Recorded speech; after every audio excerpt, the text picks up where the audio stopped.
प्रणाम। वज्र शिक्षा मंच के केसरिया इतिहास की प्रश्न श्रृंखला का आज 21वां प्रश्न है। सर्वप्रथम, दिनांक 7 अगस्त को इस श्रावण मास की शिवरात्रि के दिवस मैंने शिव तांडव स्तोत्र की प्रस्तुति अपने इस चैनल पर की थी, जिसका विवरण नीचे आपको मिल जाएगा।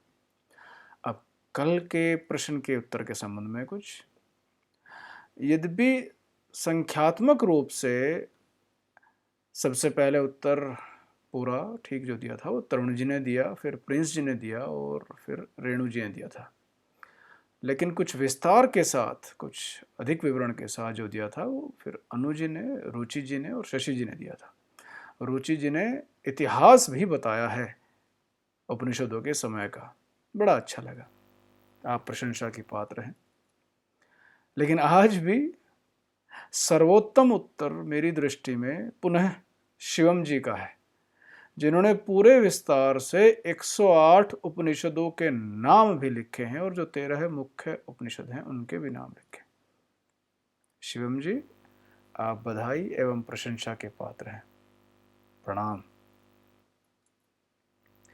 अब आज के प्रश्न के विषय में कुछ जानते हैं।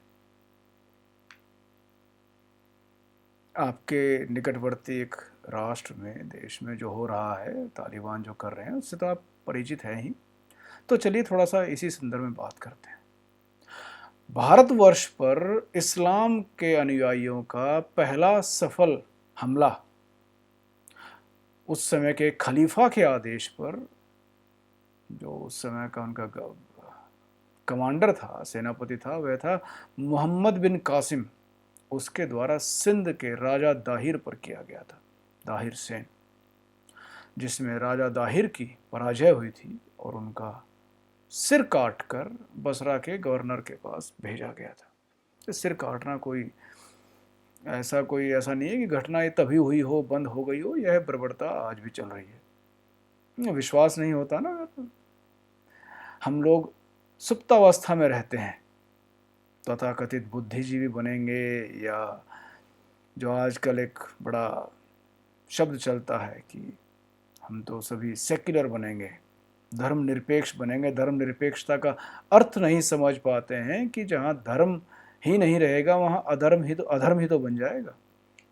लेकिन चलिए, अब बताइए पिछले वर्ष भारत में क्या हुआ था। आज जो तालिबान कर रहा है अफगानिस्तान में कोई बड़ी बात नहीं है, आपको लगता है वहीं तक हुआ था। चलिए विश्व की और कुछ घटनाएं जानते हैं। पिछले वर्ष जब दिल्ली के दंगे हुए थे, आईबी के अफसर, अधिकारी जो भी थे, वो अंकित शर्मा जी, उनकी किस तरह हत्या की गई थी, इतना शीघ्र भूल गए आप? उससे कुछ समय पहले कमलेश तिवारी जी की लखनऊ में किस तरह हत्या की गई थी, वह भी स्मरण नहीं होगा? इतने दंगे होते हैं, वो किस तरह घटनाओं को उसमें रूप दिया जाता है, वह भी संभवतः आपको स्मरण नहीं होगा। आपको लगता है यह हिंदू मुस्लिम की झगड़े की उसी की बात कर रहा हूँ कि इन्हीं के आपस में संघर्ष है? तो चलिए देखते हैं। अब से कुछ महीने पहले फ्रांस के एक अध्यापक सैमुअल पैटी, उनका भी तो गला काट दिया गया था ना, फ्रांस में ही, वो कहीं और नहीं थे, फ्रांस में ही थे, है ना। इंग्लैंड में कई सारे हमले किए गए हैं इसी तरह, वो गर्दन पे ही जाके चाकू से वार वार किए जाते हैं। आपको लग रहा है यहीं तक सीमित है? अब से कुछ वर्ष पूर्व अमेरिकन जर्नलिस्ट डेनियल पर्ल कि किस तरह हत्या की गई थी पाकिस्तान में तालिबानियों द्वारा, या जो भी थे वहाँ पे। तो ये कोई नई घटना नहीं है। अब चलते हैं थोड़ा सा और उसके बारे में बात करते हैं। तो जो राजा दाहिर की हत्या की गई थी, उन्हें हराया गया था, वह 712वें वर्ष में हुआ था, 712 ईस्वी में, आज से लगभग 1309 वर्ष पूर्व।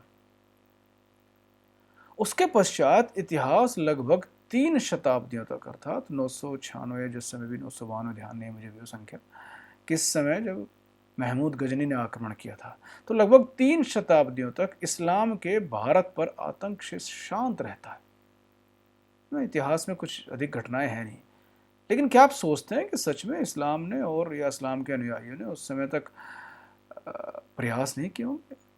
जिन लोगों ने मात्र 70 वर्षों में, लगभग 70 वर्षों में पश्चिमी एशिया और उत्तरी अफ्रीका पर आधिपत्य स्थापित कर लिया, वो इतने समय तक कैसे शांत रह सकते हैं?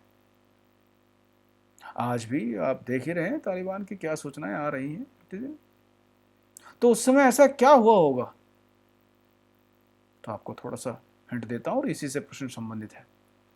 कासिम के उत्तराधिकारी जो सेनापति था, उसने पुनः भारत पर आक्रमण किया, सिंध से पूर्व की ओर जाने के लिए। सिंध तो उनके उसमें आधिपत्य में आ ही चुका था। तो उस समय जो हमारे राज्य या राजा होते थे आपस में, चाहे वो कितने भी लड़ रहे हों, युद्धरत रहते हों, लेकिन 3 राज्यों ने मिलकर अरब सेना को बहुत बुरी पराजय दी थी, जिसके विषय में उस समय के इतिहासकारों के शब्द ऐसे थे कि मुस्लिमों को भागकर कहीं शरण पाने की जगह नहीं बची थी। यह उनके शब्द, उस समय के जो इतिहासकार हैं, यह कहा गया है उनके विषय में। तो प्रश्न तो आप समझ ही गए होंगे, उन 3 राजाओं के नाम क्या थे और वह किस वंश या समुदाय के थे। इन्हीं सब चीजों का मेरे प्रत्येक प्रश्न के पीछे यही एकमात्र उद्देश्य है कि सुप्त चेतना को भारतवर्ष के समाज की जगा सकूं और पुनः एक कर सकूं, संगठित कर सकूं, क्योंकि आने वाला जो समय है संभवतः वह बहुत भयावह होगा। अध्ययन कीजिए, अपनी चेतना को जगाइए, अपने महान और पराक्रमी पूर्वजों को स्मरण कीजिए और परिश्रमरत रहिए। जय मां भारती।